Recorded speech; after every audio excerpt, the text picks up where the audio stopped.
আসসালামু আলাইকুম, সবাইকে স্বাগতম। প্রিয় শিক্ষার্থী বন্ধুরা, আজকে আমি যে এইচএসসি আইসিটি বিষয়ের সংখ্যা পদ্ধতির উপর দুইয়ের পরিপূরক পদ্ধতিতে যোগের মাধ্যমে বিয়োগ কিভাবে করা যায়, বিয়োগ করব কিন্তু যোগের মাধ্যমে। তো সহজভাবে আলোচনা করার চেষ্টা করব। তো আলোচনায় তোমাদের সাথে আছি আমি মোহাম্মদ সিরাজুল ইসলাম। মনে করি যে এখানে একটি প্রশ্ন, এই ৮৬ আর ৬৩ বিয়োগের কাজ যোগের মাধ্যমে করব, অর্থাৎ বিয়োগফল নির্ণয় করব যোগের মাধ্যমে। অনেক সময় প্রশ্ন থাকে যে এই দুইটা উদ্দীপকের মধ্যে দেয়া থাকার বলা হয় সংখ্যা দুটির পার্থক্য যোগের মাধ্যমে নির্ণয় করা যায় কি, ব্যাখ্যা করো। তখন আমাদের লিখতে হবে যে যোগের মাধ্যমে নির্ণয় করা যায়, এক্ষেত্রে দুইয়ের পরিপূরক পদ্ধতি ব্যবহার করে করতে হবে। তো প্রিয় শিক্ষার্থী বন্ধুরা, আজকে ৯ রোজা, শুক্রবার। তো শিক্ষার্থীদের আমি কথা দিয়েছিলাম যে আজকে একটা ক্লাস নিব লাইভে, তাই আজকে ক্লাসে আসা। যদিও রোজা আছি, যার কারণে সকালেও ২-৩টা ক্লাস নিয়েছি, সেজন্য একটু কষ্ট হচ্ছে, তারপর আমি চেষ্টা করব আলোচনা করার জন্য। তো প্রথমে আমরা এইভাবে লিখতে পারি যে বিয়োগফল, আমরা যদি বিয়োগফল নির্ণয় করতে চাই তো এটি থেকে এটা মাইনাস হবে, তাই না? মাইনাস হবে তো, এটা মাইনাস এইটা। এখন এটাকে আমরা লক্ষ্য করলে দেখতে পাই ৮৬ এবং -৬৩ মধ্যে ৬৩ সংখ্যাটির আগে কিন্তু মাইনাস হয়ে যাচ্ছে। মাইনাস হয়ে যাচ্ছে মানে কি, এটি -৬৩ হয়ে গেছে বিয়োগ করার সময়। এখন দুইটা সংখ্যাকে বাইনারি মানে রূপান্তর করতে হবে। ৮৬ বাইনারি তো আমরা ২ দিয়ে ভাগ করতে করতে বের করতে পারবো, কিন্তু -৬৩ বাইনারি মান বের করার জন্য ৬৩ বাইনারি মানকে ২ এর পরিপূরক করে -৬৩ বাইনারি মান বের করতে হবে, সেটা আগে করব। তো প্রথমে আমরা এটার বাইনারি মান নির্ণয় করব, তারপর এটার বাইনারি মানও নির্ণয় করব, তারপর এই পরের যে বাইনারি মান, ছোট সংখ্যা যেটি ৬৩, ওইটাকে ২ এর পরিপূরক করে -৬৩ বাইনারি মান বের করব। তারপরে শেষে আবার দুইটা যোগ করতে হবে। তো যাই ৮৬ বাইনারি মান বের করব। ৮৬ সংখ্যাটির বাইনারি মান বের করা অনেক সহজ। এটাকে আমরা ২ দিয়ে ভাগ করব।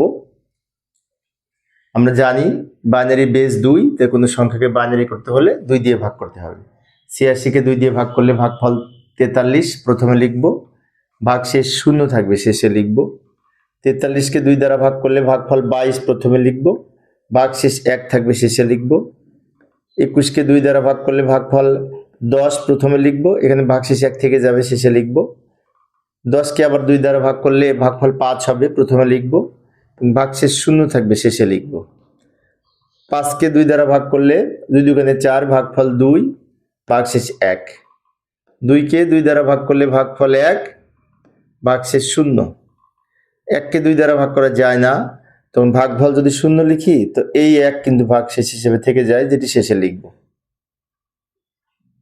এটা যদি নিচ থেকে উপরের দিকে সাজিয়ে লিখি তো উত্তর হবে ১০১০১১১। এই যে আমি লিখে দিলাম, এটা হচ্ছে বাইনারি মান, ৮৬ বাইনারি মান।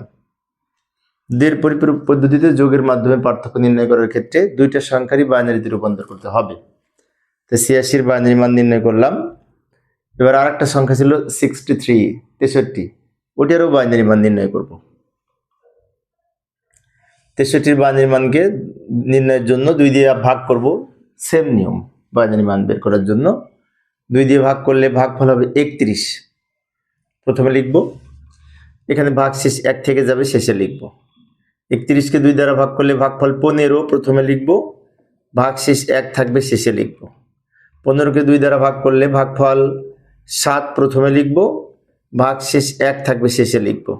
৭কে ২ দ্বারা ভাগ করলে ভাগফল ৩, প্রথমে লিখব, ভাগশেষ ১ থাকবে শেষে লিখব। ৩কে ২ দ্বারা ভাগ করলে, এইখানে কিন্তু অনেক শিক্ষার্থী মিস্টেক করে। আমি একজন সরকারি কলেজের শিক্ষক, যখন ক্লাসে পড়াই তখন খেয়াল করে দেখেছি এই ৩কে ২ দ্বারা ভাগ করতে যে অনেক শিক্ষার্থী মিস্টেক করে। কি মিস্টেক করে? সবাই এখানে ২ লেখে, এখানে ১ লেখে, এরকম। আসলে সেটা না। ৩কে ২ দ্বারা ভাগ করলে ভাগফল ১, ভাগশেষে ১। ভুলে অনেকে এখানে ২ লেখে। আবারও বলি, ৩কে ২ দ্বারা ভাগ করলে ভাগফল ১, ভাগশেষে ১, বিষয়টি খেয়াল রাখবো। এই ১কে আবার ২ দ্বারা ভাগ করব, ১কে ২ দ্বারা ভাগ করা যায় না, তখন এখানে ০ লিখবো আর এই ১ এখানে লিখবো। এবার এগুলো নিচ থেকে উপরের দিকে সাজিয়ে লিখলে যে উত্তর হবে সেটা হচ্ছে 1 2 3 4 5 6, 6টা 1, 6টা 1 এটি বাইনারি সংখ্যা, তাই বেস 2 হয়েছে। দুইটারই বাইনারি মান নির্ণয় করলাম, তাই না? এখন যোগের মাধ্যমে পার্থক্য নির্ণয় করার ক্ষেত্রে এইটা কিন্তু +63 বাইনারি মান, কিন্তু আমাদের অঙ্ক করার সময় যোগের মাধ্যমে পার্থক্য নির্ণয় করার সময় প্রয়োজন হবে -63 বাইনারি মান কত।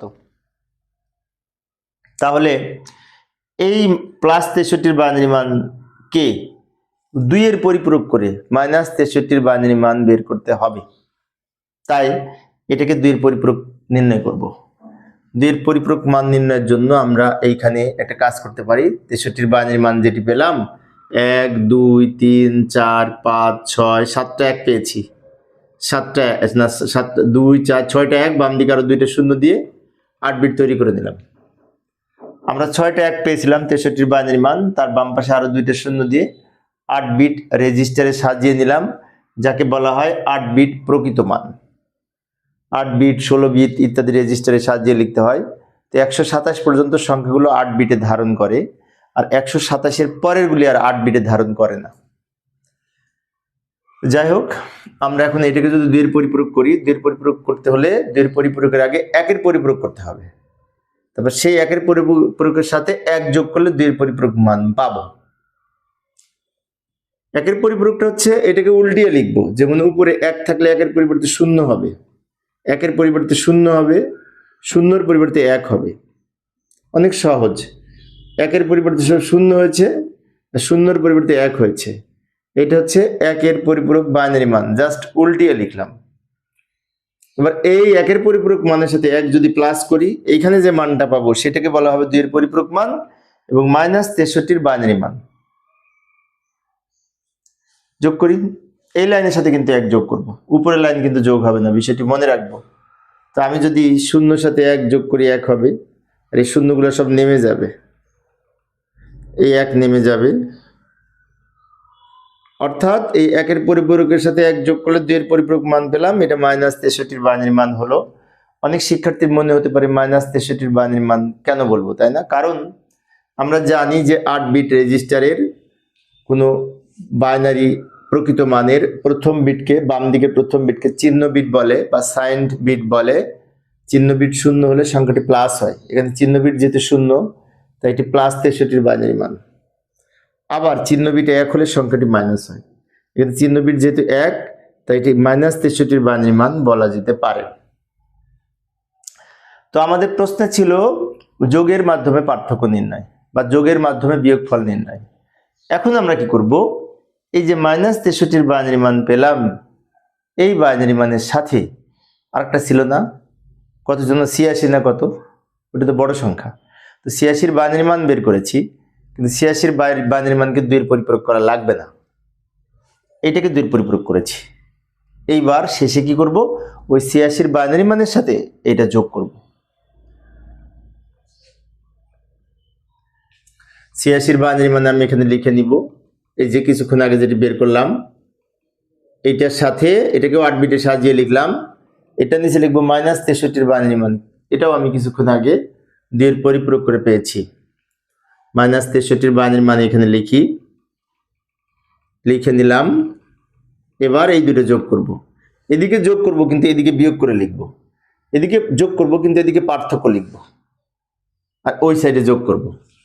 0 আর 1 যোগ করে 1, 1 আর 0 যোগ করে 1, 1 আর 0 যোগ করে 1। আচ্ছা, 1 আর 0 যোগ করে 1, হাতে কিছু থাকে? হ্যাঁ, হাতে 0 থাকে, 0 থাকা না থাকা সমান কথা, তাই না? 0 আর 0 যোগ করে 0, 1 আর 0 যোগ করে 1, 0 আর 0 যোগ করে 0, 1 আর 1 যোগ করে কত? 10, 10 এর 0 হাতে থাকে 1, হাতের 1 আর 1 যোগ করে আবার 10, 10 এর 0 হাতে থাকে 1, সেই হাতের 1 বাম দিকে বসে যাবে। এখন এই যে বাইনারি মানটা পেলাম, এটা হচ্ছে এই পার্থক্য। যোগ করলাম, কিন্তু এই যে বিয়োগ করে যে 23 হয়েছে, 23 এর মান এইটা। এখন এখানে আরেকটা কথা বলার আছে, 1 2 3 4 5 6 7 8 9টা বিট হয়েছে। 8 বিট রেজিস্টারে অঙ্ক করে এখানে 9টা বিট হয়েছে। তো 8 বিট রেজিস্টারে অঙ্ক করে 9 বিট যদি 9টা হয় তো বাম দিকের এই যেই পর্যন্ত চিহ্ন বিটের বাইরের সংখ্যাটা হচ্ছে ক্যারি বিট বা হাতে থাকা সংখ্যা। তো নিয়ম অনুযায়ী ক্যারি বিট বাদ যায়, ক্যারি বিট বাদ যাবে। তো এটা যদি বাদ যায় তার উত্তর হবে এখান থেকে এইটুকু, এইটুকু এইটুকু হচ্ছে 23-এর বাইনারি মান। তাহলে লাস্টে লিখে দেবো যে ক্যারি বিট যে বিবেচনা করা হয় না ওটা লিখে দেবো, বাদ যাবে। বিয়োগ ফল হচ্ছে 23, 23-এর বাইনারি মান এইটুকু উত্তর। এটা একটা সংখ্যা। তো প্রিয় শিক্ষার্থী বন্ধুরা,